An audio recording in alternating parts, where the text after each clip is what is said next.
This is Kelly. This is Amy. And you're listening to Diary of a Death Investigator. We're on episode 48, and we're calling it Looks Can Be Deceiving. So I had a girls' weekend last weekend. One of my girlfriend's husbands is doing jury duty. I don't know if he's still on jury duty, but he was. He had a court case. Let's not mention jury duty, okay? Because I had that little traumatic event, okay?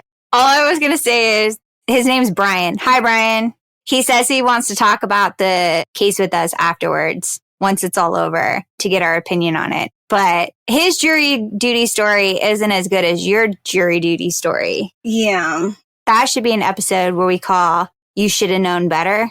Well, sometimes I can be a little susceptible. I like to think that I'm not gullible, but I used to be very jaded and not trusting during my medical examiner days because you can really learn to hate people.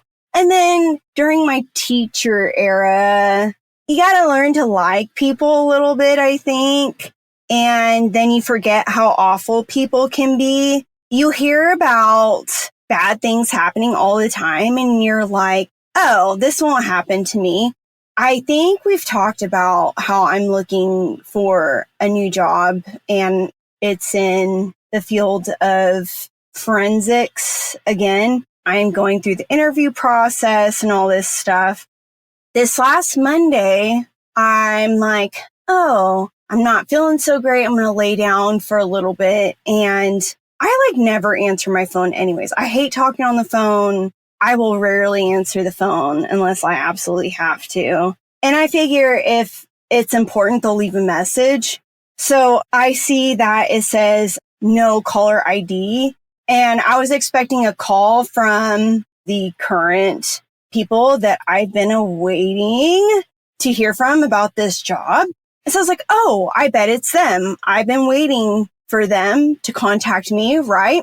So I answer, and no, it wasn't them. Instead, it was someone stating that they were from my local sheriff's department, stating that I had missed my jury duty summons. This was Tuesday. And so they were saying I had missed my jury duty summons from the Monday prior, so the day before, and then I currently had a warrant out for my arrest, and I was within contempt of court. And I was like, oh my gosh, what is this? And I was like, wait, I never got a jury duty summons in the mail. I was like, when did I get this?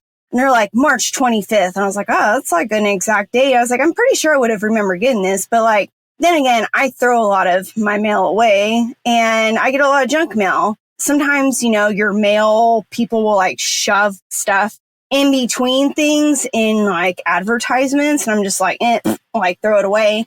So I'm like, did that happen? Because those jury duty things are tiny.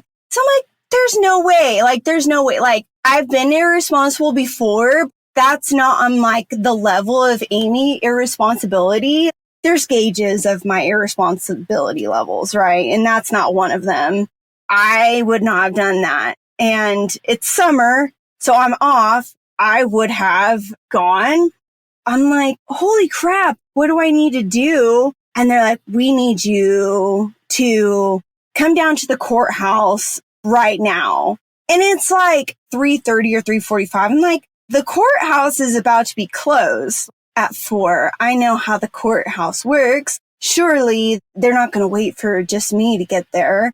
And so I'm like, okay, well, I need to change or whatever. And I'm just like, what exactly are these charges and stuff against me? And they're like, well, yeah, there's a warrant for your arrest and these other charges against you, which are fines, which would equal about $2,300. I'm like, $2,300? Who has that money just sitting around? Your girl's single. I don't have that. And so I'm like, let me contact my mom. They're like, well, you can't hang up the phone. You have to stay on the phone with us. And I'm freaking out, literally crying and shaking because I'm just thinking this whole time, I'm getting ready to go through the process of like a background check for this job. And I'm just thinking, I'm not going to get this job because of this crap, right? So how can I reconcile this process? So I text my mom and I'm like, this is what's going on right now. I need your help. And so I am trying to change. These people are telling me I need to stay on the phone with them. And so I am driving. They're telling me I need to go to like the sheriff's department. And so I'm like driving and Kelly's like also calling me, right? Which is stressing me out. Okay, first of all, I'm in the middle of work, which I'm already stressed out about. And then I get this text from my mom who says, look what Amy just sent me. And I'm all, what? That doesn't sound like Amy. And it's basically like talking about the charges and everything. And I'm like, well, no. I don't even think that's Amy. This sounds weird. I think someone has Amy's phone. So what do? I call Amy until she answers because that's what I do. So I probably called Amy like 11 times. I'm pretty sure it's more than that. Well, because I was like, oh no, someone has Amy's phone. Amy doesn't know that somebody has her phone. And they're just going to start going through texting everybody, asking them for money. And I'm like, I need to get a hold of Amy. So if I don't get a hold of Amy, I'm going to find her neighbor's phone number somehow. And I'm going to call them to go check on Amy to basically tell them like, someone needs to tell Amy that someone hijacked her phone number.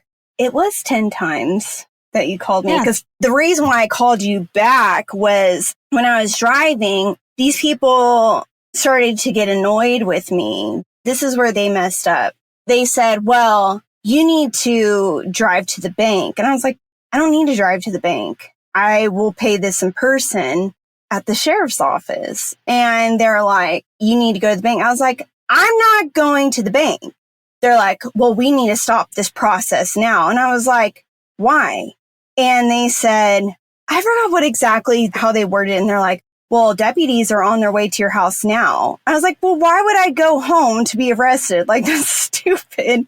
Basically, what you're saying is you're changing your whole story now. I was like, this is recorded, right? You're saying this is recorded. And they're like, yeah, thinking he was like going to catch me in something. And I was like, so actually I can sue you because it's basically falsifying all these different. And I was like, so no, I'll just have your deputies at the sheriff's station arrest me there for trying to pay something there. Because if this is recorded at the beginning, you said, I can go to the sheriff's front. I said, I followed everything that you've said exactly until just now. And so he was starting to get mad at me. And I was like, this is a scam. You're lying to me. You're a liar. And he's like, this is not a scam. You want me to get lieutenant? And I was like, no. And I hung up on him. And then that's when I called you back. And then he tried calling me back. Oh, he did try calling you back? Yeah, and I didn't answer. And then he stopped calling after that because I think he was like, oh. Because, I Googled your name and you had no warrants for your arrest. It's something that you could stop and Google. And this is why I say, you are book smart. You are not street smart. No. I am street smart. I am not book smart. What's crazy is I had posted this whole thing on a story on Instagram, and I had someone actually message me and say, oh my gosh, the same thing just happened to like a friend's dad. And they tried to scam him out of 20 grand, basically with the same like storyline. That's just something that's happening here. So moral of the story, here's the thing, and this is what I told Amy. Think of all the people in the world who don't go to jury duty. All of them. There's tons of people out there who just don't go to jury duty. Do you think that people are being arrested? I mean, it does, I think, say that you'll be arrested if you don't go, or like you could be or fine. I don't remember what exact terms are. But like, there's a lot of smart people who don't go, but there's also a lot of dumb people who don't go. So like, my thing is, a week later, I can't get anything in a week. Like, I can barely get a hold of California Business Bureau. Dad was like, they're not going to do anything. I was like, Dad, the government and the law will always get something or charge someone that they know they can actually get something out of. not the people who don't have anything to lose. So in my defense, here I am thinking I have everything to lose in this situation. And my mind was only going to, oh my gosh, I'm not going to get this job. And I will never have a job in criminal justice ever again if I have a misdemeanor on my record. So here I am just focusing one track mind. And then once I finally kind of calmed down, once I got in the car and was like driving, I kind of calm down when I'm in the car. Sometimes if I'm super stressed, I'll just like get in the car and just drive. This guy is like saying things that are not making sense. And then I actually showed up at the sheriff's department. And then guess what? They weren't open. Didn't have anyone at the front desk after like 3. So I couldn't even report it to them. Well, and Mom called the sheriff's department too. We would have figured it out quickly. We would have believed you, but the story was just so like bizarre at that time. We're like, what? This is weird. I would really hate for like an older person. And that's usually what they do, right? They target older people and go after them. You're not old. They targeted you and you were falling for it. You just finally calmed down long enough to have common sense. I mean, well, because you were harassing me to the point where I was just like, grrr! Yeah, you're welcome. So big sister saves the day. Just kidding. Well, Mom's even had something, which hers was quite the elaborate thing too. And hers was PG&E, which is electric company. And when she even tried calling that number back, it was like the same recording and everything. She said that they will contract people out for certain jobs that they do because they will cut down trees and stuff for the power lines. I can completely understand where she was coming from in that sense. And people are getting really elaborate in their schemes on some of these things. So to go as far as to use the same recording when you call that number back. They're good. I just never answer the phone. So if anybody calls me, leave a message because I don't answer the phone. The next day, I get a call from a number I don't recognize. And I'm like, hell no, I'm not going to answer this phone call. And so I'm like, deny. And then I get a voicemail and I see it's from the area I've been waiting for. I was like, gosh, dang it. And so like I called them back and I'm like, hey, so sorry I didn't answer. I actually just got a scam call yesterday from this other sheriff's department. And they're like, oh, understandable. Sorry about that, but thanks for calling. I've been waiting for you. Well, so Amy's still on her journey. So for anybody who's following this new adventure of hers, please just send good thoughts and vibes her way because so far so good. And we're excited about the possibility of having her back out in California. So going back to being deceiving, this is more about looks. Do you want to start your case finally? You actually have to give more preface to this case and what's going on in your hood for this to make sense, why we're talking about this. So I did ask Amy to pull up a case that, well, one, I have new neighbors. So I said something about, oh, my neighbors, or like girls trip. She didn't have any exact cases about the neighbors, but we have a house next door to us and the woman sadly passed away. And I know from the outside, it's like a really cute house, but we know on the inside, the lady has lived there. She's like one of the first houses in the neighborhood. So I think she lived by herself for a long time, but she was quite a bit older. And so they were just saying that the inside of the house needs a lot of work, basically. Doesn't match the outside. So then Amy said, oh, I got a case for you. Mm-hmm. Which I've had several cases that can be a little comparative to this, but this one was more, I guess, shocking than others because I was newly released to be on my own for these scenes. And the further I got into the house, the more I was surprised. And I think you might be too. So shock and awe. When you're first starting out and you see some bad homes, you're like, surely people don't really live like this in such squalor. And it really is amazing sometimes that people are okay with living like that. And I guess they like really don't expect anyone to ever see that, or they just like don't care.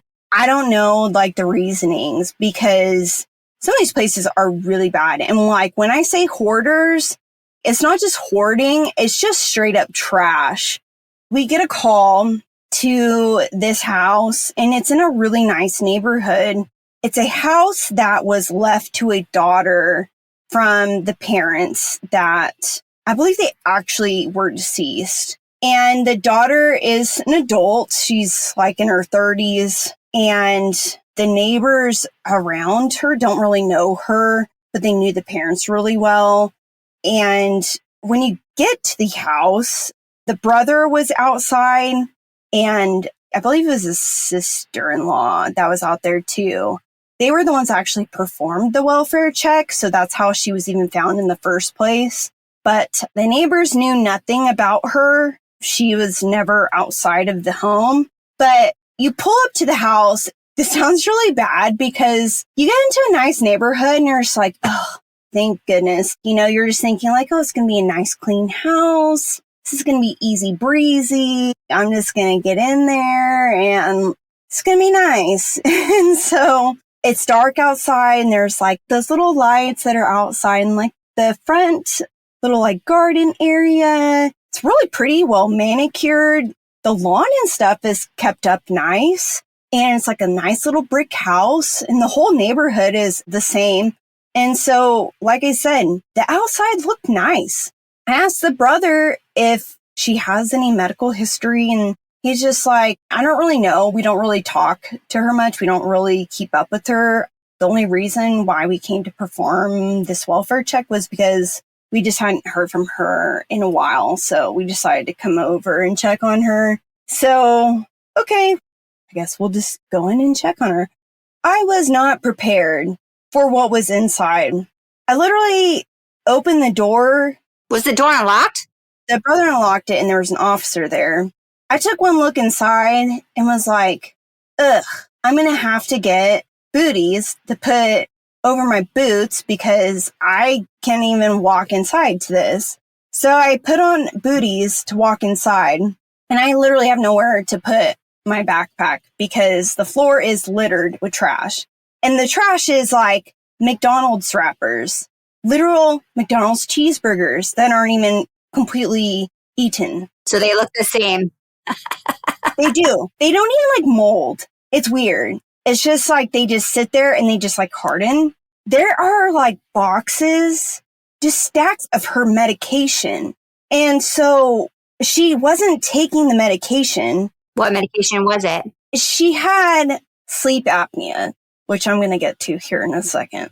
So breathing problems, because she was a little overweight. And so she did have some heart problems as well.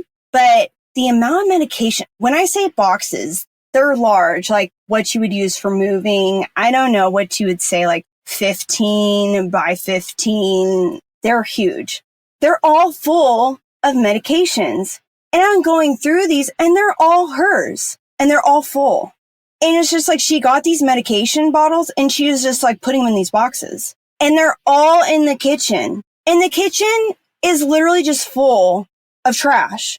Clearly shouldn't use the kitchen for cooking. It's just full of trash. Paper plates in the sink. It's like not even trash bags. It's just like putting trash wherever you can just stack it. This is a nice house, like granite tops, furnished, nice. It looked like the house had been recently like refurnished, then just trashed. Like when she moved in, like she just did not care. I'm just looking at the officer. I'm like, this just does not make sense to me. He's like, are you going to come over here and look at her? I was like, well, where's she at? And he's like, she's on the couch. And I'm like, well, what's that sound? And he's like, oh, you didn't know? She has a CPAP machine on. And not only is a CPAP machine on, still on her face. And this is one of the things that like, I have a pretty strong stomach, but it makes me like gag to even think about it. She had been dead long enough. she started to have like purge. So she's laying, okay, like the kitchen and living room are completely open. She is laying supine, so on her back on the couch.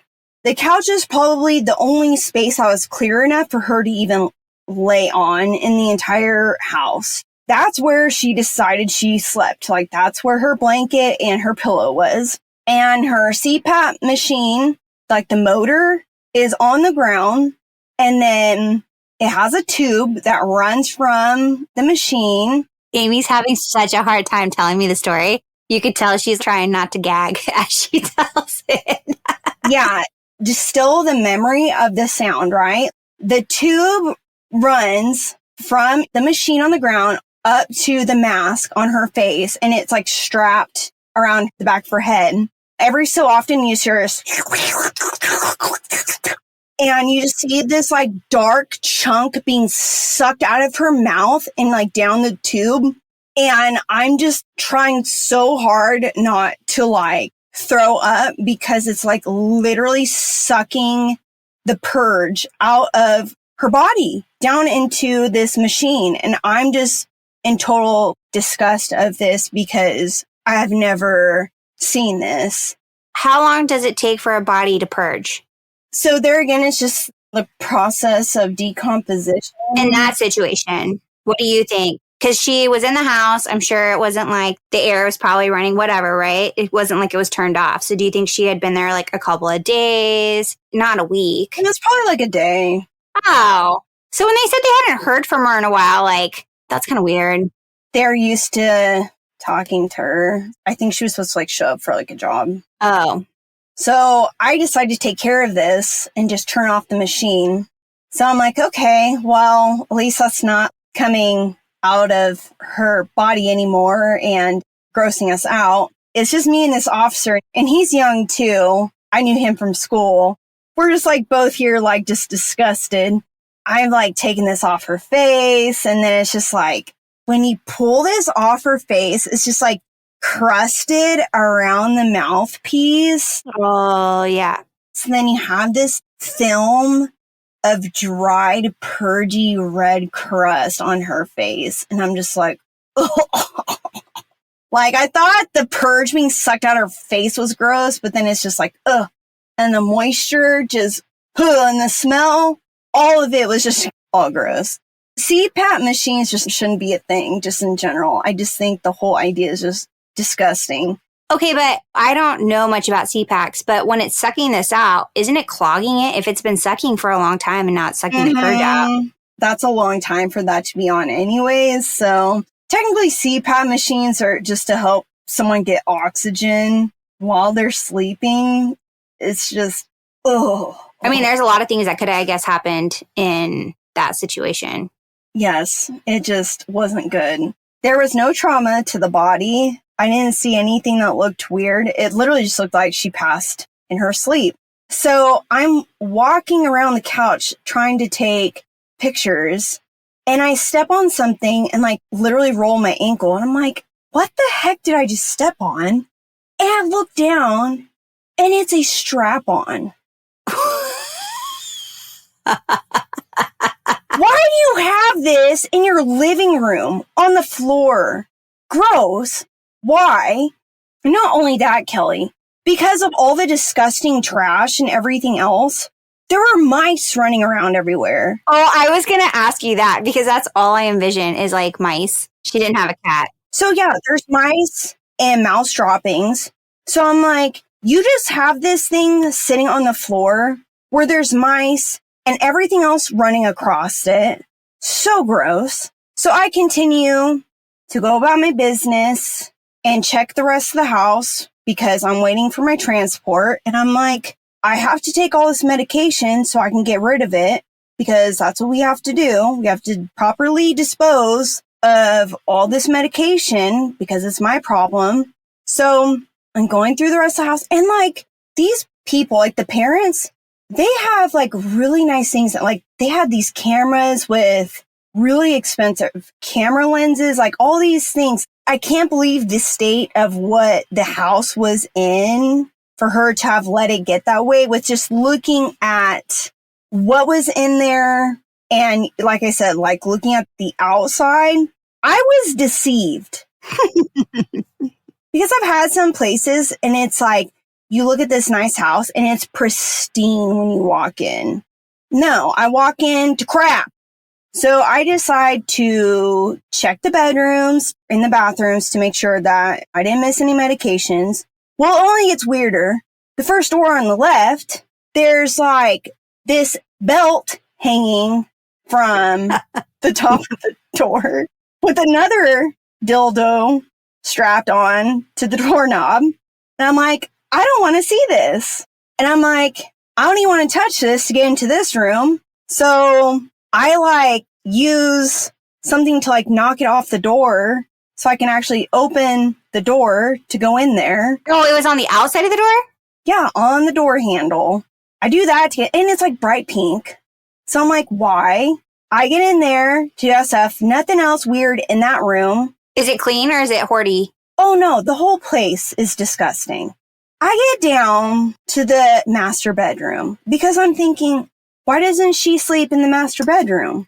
Well, this is her dungeon. I'm like, why did I even come down here? Why did I even venture this way? Were there cameras set up? I don't recall seeing one, but if there was, I wouldn't want to see that footage. No, thank you. If it doesn't have any pertinent evidence to this case, I don't want to see it. Maybe she had an OnlyFans account. I don't know if OnlyFans was a thing at this time. Oh, maybe she had some other account. Yeah, that's true. There's always been weird stuff out there. So who knows? The internet's been a thing for a while. On the left side of the bed, there was one of those X things that has the straps for the wrists and the ankles. I don't know how many belts were on the ground. There were whips. There was a plethora of different size strap-ons, whatever. Then the thing that really probably disturbed me the most was this poor teddy bear that had a little leather outfit on. And I was like, this poor bear. Maybe she was selling all these things. Maybe that was like her income. No, I don't think so. Because why would there be one on the living room floor? I'm just impressed that anybody would go in the house. That's what I'm thinking. Who would see this house and then be like, okay with this and be like, yeah, let's continue and then keep going down to that bedroom? And ever since then, and that cop ended up marrying one of my other friends, and that's always been our joke. This house, like, hey, remember that scene that we had? Because he was like newly on the force too for like that PD. That's always been our joke. Like, hey, remember that scene that we had? And honestly, I don't even remember what she died from. I just remember that disgusting CPAP. The mice, I think one actually ran across my foot in the kitchen. There was too many to count because you could see all their little mouse droppings everywhere. The amount of all the disgusting things. That's not the only house that I've been in that's been that way. If you think that one day you're going to die and no one's going to find that stuff, it's always found. So 2 things. Before we started recording, my friend Michelle sent in their group chat an article about a 68-year-old dominatrix who charges men $150 an hour to clean her house. So clearly this woman wasn't doing that. But she could have. And then I wonder where I went wrong. But anyway, so I don't know if I told you this or if I've told this story on here. I don't know why I would tell the story. So when I was living in the Valley, I moved into this really nice apartment complex and I was so excited. It was one of the first places in Roseville. Remember, it was that condo that I lived in, the really nice one. I remember this story. Yeah, I was so excited. It was a 2-bedroom, 2.5 bath. I was just so excited about it. And I love the area. And so my first night there, I can't even remember what time it was. I was like in the middle of the night. This music starts blasting in the place next to me. And I'm like, what is going on?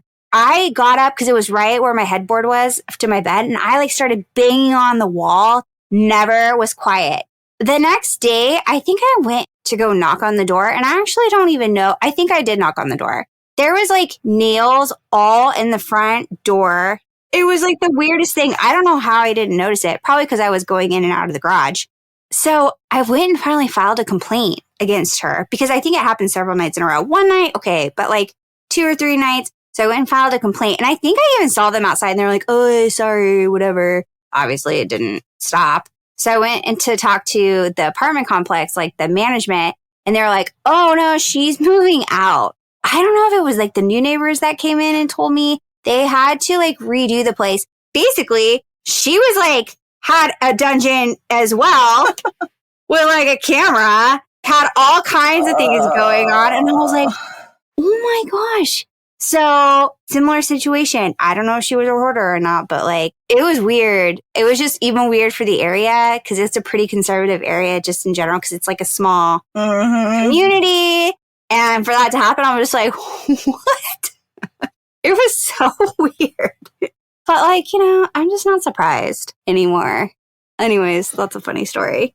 It's funny when cops are like, hey, look at this. I was at a different scene and they open this freezer and it was like all these highlighter colors of them in a freezer. And I'm like, first of all, what possessed you to just check this freezer? And they're like, I don't know. We just check everything. There's always dead bodies in freezers on TV. Oh my gosh. It was so funny because I was like, okay, everyone has their things. Thanks for the fun story. If you have any questions, you can email us at kelly@diaryofadeathinvestigator.com or you can message us on our Instagram page, Diary of a Death Investigator. And until next time, bye.